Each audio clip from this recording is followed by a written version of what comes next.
CCN news एक पाऊल महाराष्ट्रासाठी।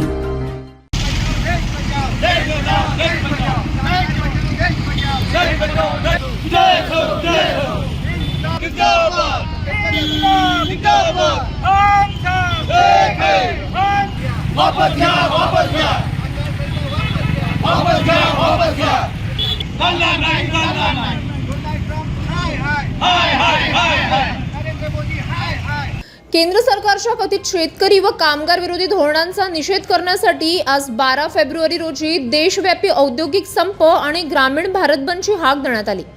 या आंदोलनाचा भाग म्हणून बुलढाणा जिल्ह्यातील खामगाव येथे संयुक्त किसान मोर्चा आणि विविध कामगार संघटनांच्या वतीने उपविभागीय अधिकारी कार्यालयासमोर तीव्र निदर्शने करण्यात आली। यावेळी आंदोलकांनी आक्रमक पवित्रा घेत विदेशी कापूस, सोयाबीन आणि मका पिकाची होळी करून सरकारचा निषेध नोंदवला असून कामगार कायद्याची प्रत जाळून निषेध व्यक्त केला आहे। आज संबंध देशामध्ये 14 केंद्रीय कामगार संघटना तशाच 500हून अधिक शेतकरी संघटना या आपल्या न्याय हक्काच्या मागण्यांकरिता आज देशभर आंदोलन करत आहेत आणि त्याचाच एक भाग म्हणून खामगाव येथे उपविभागीय अधिकारी कार्यालयावर आमचे आंदोलन आहे।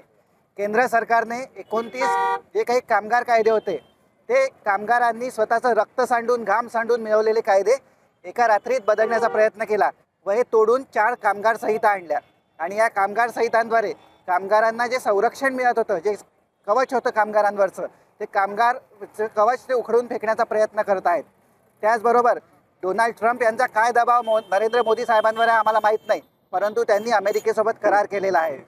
दुसरीकडे हमीभावाचं नुसतंच नाटक सुरू आहे देशामध्ये, परंतु शेतकऱ्याला कुठल्याही प्रकारचा हमीभाव मिळत नाही आणि अमेरिकेने 50% टॅरिफ लावला आणि या कराराद्वारे तो 18.5%वर आला असं आम्हाला सांगण्यात येतं।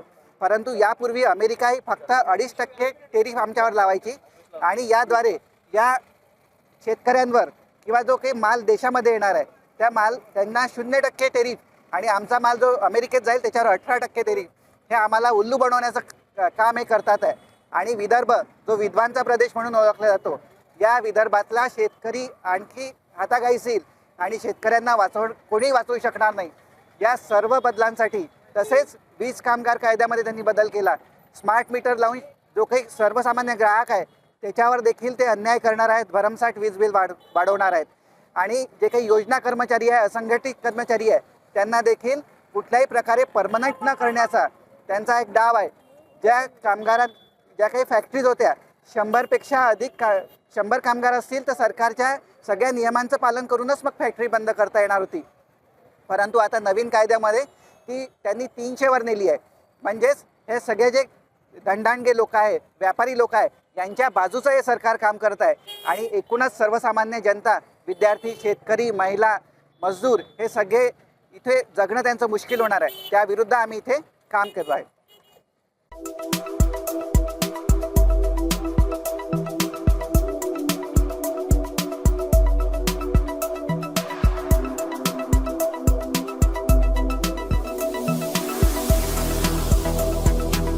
तसेच आपल्या भागातील महत्त्वाच्या बातम्या पाहण्यासाठी CCN न्यूज डेस्क चॅनलला सबस्क्राइब करा आणि बेल आयकॉन प्रेस करा।